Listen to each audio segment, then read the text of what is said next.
লাহৰীঘাটত শ্ৰম কাৰ্ডৰ নামত একাংশই চলাই আছে ব্যাপক লুণ্ঠন। নিউজ ভাইৰেল কৰক। ঠগ প্ৰবঞ্চনাৰে মিছা কথা কৈ লোকৰ পৰা সংগ্ৰহ কৰিছে হাজাৰ হাজাৰ টকা। এইজনে যি বাক্য দিব ঠিক আছে, তেওঁ মোক টকা দিছে, বহুত টকা দিছে। লৈ গৈছো মানে ট্ৰিটমেন্ট কৰাৰ আগতে দোকান আমি চিকিৎসা কৰিব নোৱাৰিলো। পিছত যেতিয়া লেবাৰ কাৰ্ড ওনাৰ হাতত আহিছে, উনিয়ে ফোন মাৰিছে, মই গৈছো, তেতিয়া মানে কৈ আছে যে 3 লাখ টকা পাবা তোমালোকে। ইছমাইল সি কৈ আছে যে 3 লাখ টকা পাবা যদি কোনো ডাঙৰ বেমাৰত মৃত্যু হৈছে। তেতিয়া আমি কৈছো যে ডক্টৰ তাত লৈ গৈছো, কোনো চিকিৎসা কৰা নাই, এতিয়াতো আমি গম পোৱা নাই কি বেমাৰ হৈছিল। সি কৈছে সি মানে ডকুমেণ্ট চব উঠাই আনিব নাৰ্ছিঙৰ পৰা, আৰু 50,000 টকা দিব লাগে। দিলে তেতিয়াহ'লে 3 লাখ টকা পোৱাই দিব আৰু মাহিলী 2,000 টকা পেঞ্চন পোৱাই দিব। পিছত মই নমিনী আছিল মোৰ মাহীমাৰ ডাঙৰ ছোৱালী, তাক মানে বিয়া দি দিছো আমি। তাই মানে এতিয়া জয়গড়ত আছে, আৰু সৰু এজনী মাহীমাৰ 2জনী ছোৱালী, সৰু ছোৱালীজনী 11 বছৰ বয়স। তেতিয়া মানে ওনাক কৈছো, ইছমাইলক কৈছো আমি যে নমিনীটো ডাঙৰ ছোৱালী, এতিয়াতো সৰু এজনী আছে নাবালিকা, তাক মানে কি কৰিব, তাৰ নামত দি দিম, আপোনালোকে টকা দিয়ক। পিছত আমাৰ পৰা 50,000 টকা দাবী কৰিছে। 50,000 টকা দিলে সি মানে নমিনীটো ইছমাইলে দাবী কৰিছে যে নমিনী সেইটোৰ পৰা কাটি আনি সৰু ছোৱালীক দি দিব। পিছত দিছো 44,000 টকা দিছো, 50,000 টকা দিয়া নাই। ফোন পেত দিছো আৰু ভিডিঅ' কৰিছো, আৰু মানুহৰ সাক্ষী লৈ দিছো, 3 কিস্তিত টকা দিছো আমি। এতিয়া মানে টকাখিনি লৈ সি একো কাম কৰা নাই, আৰু উল্টা দম দিয়ে, 8টা কেছ কৰিব লাগে তাৰ নামত। তাক বোলে একো কৰিব নোৱাৰো, সি বোলে বিজেপি লিডাৰ হয়, তেনেকে দম দি আছে আমাক। বিজেপি ক্ষমতা দেখুৱা আপোনাৰ লগত ব্যৱহাৰ বেয়া কৰিছে। কৈছে পানী ভাত খাই ৰাতিপুৱা কেছ কৰা গৈ 8টা কেছ কৰা মোৰ নামত, একো কৰিব নোৱাৰা।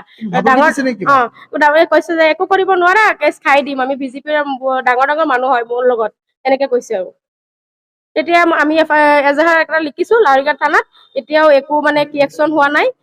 এজাহাৰ দিছো, আৰু কি কোনো একচন লোৱা নাই, একো একচন লোৱা নাই। 3 দিন হ'ল এজাহাৰ দিছো, আজিলৈকে একো খবৰেই দিয়া নাই আমাক। লাহৰীঘাট থানাত দিছো।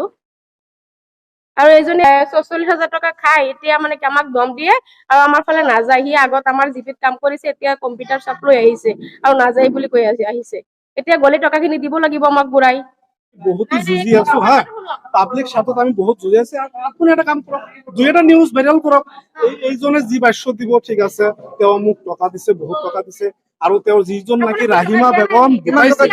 ৰাহিমা বেগম যিজন ঢুকাইছে, তেওঁৰ যে যেতিয়া নেকি মানুহটো মৃত্যু হৈছে, টকা যে নাছিলে, সি নিজে মুখেৰে কব সেই পইচাটো যে মই তেখেতক যে ধাৰ দিছিলো, সেই নিজে কব।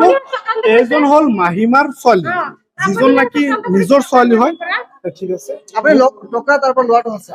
মোক যিটো দিছিও তাক হস্পিটালত মই যিটো দিছো, ইয়াও দিছে, মোক দিছে। আপোনাক এখেতে টকা দিয়াটো সঁচা নেকি? এখেতে দিছে, যিটো আমি হস্পিটালত দিছো। এই যিহেতু মানুহটো মৰিছে, মৰিলেতো কিবা এটা পইচা লাগে। এক্সৰে কৰা হৈছে, মৰিলে পইচা লাগে নেকি? এক্সৰে কৰালে, যেতিয়া এক্সৰে কৰিছে, আল্ট্ৰাচাউণ্ড কৰিছে, মৰাৰ পিছত এক্সৰে কৰে নেকি? না, যে মানুহটো তাত হস্পিটালত যিহেতু গ'ল, মেচিনত মানুহটো ঘুমাই দিছে, ঘুমাৰ তাৰ ভিতৰত মানুহটো মৰিছে। মৰাৰ পিছত নহয়, কথাটো মানে পাক নধৰিব আপোনালোকে শুদ্ধ ৰিয়েলিত যাওক। আমি কোনো ঘোটালা ইয়াত কৰা নাই। যদি ঘোটালা কৰিছো, আপোনালোকে সাংবাদিক সন্থা আছে, আপোনালোকে নিজেও মোৰ নামত FIR দিব পাৰে, কোনো বাধা নাই। যদি মই ঘোটালা, দুৰ্নীতি, দুখীয়া মানুহৰ পৰা পইচা সংগ্ৰহ কৰি মোৰ জীৱন যদি ৰখাই আছো, অতি সোনকালে আপোনালোকে মোক গ্ৰেপ্তাৰ কৰক, আৰু সেই বিচাৰটো আপোনালোকে নিজেও লাগিলে FIR কৰক, দিয়ক, কোনো আপত্তি নাই। আপুনি কি কব? আমি বহুত কৈছো,